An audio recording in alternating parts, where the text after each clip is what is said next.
The city's broken down amenities are the focus of a new satirical public art project called AusterityTO, and I had the chance to speak with the creators about bringing attention to the state of the city.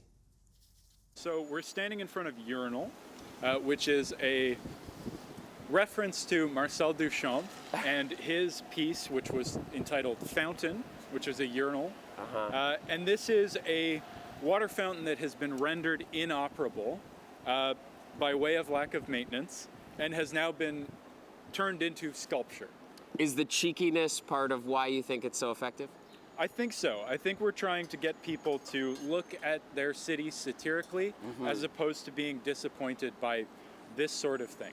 So the city responded to your public art project, saying that generally speaking, the city is in a very good state of repair and saying that complaints to 311, for example, have not increased recently. What do you say to that?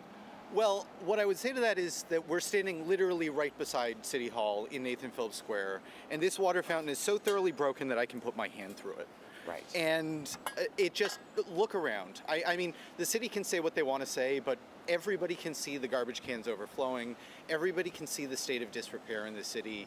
It is endemic. And I was late getting here because of transit. You were late getting here because of traffic. I mean, there's almost this shorthand that Torontonians have with each other that everybody is probably going to be 10 or 15 minutes late.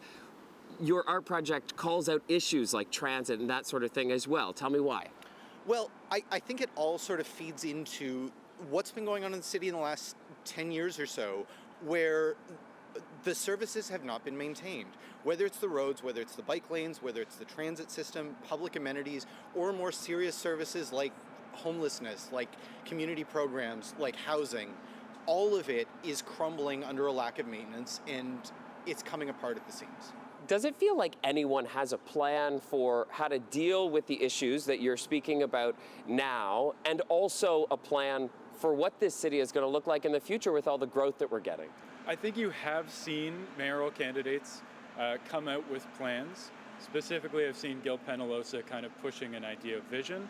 We're not endorsing anyone as part of this campaign, but we want to kind of help people imagine a reality where John Tory does have a vision for the city. When the next council takes its seat, the next council and mayor, what is the one thing, if you could boil it down to one thing, that you would like to see from them?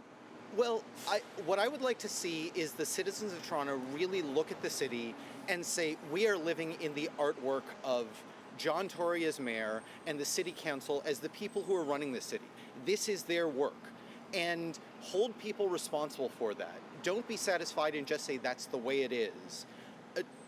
This is what's happening. It's happening because of choices that are made in City Hall, and the councillors, the mayor, and the citizens need to embrace that attitude. They are responsible.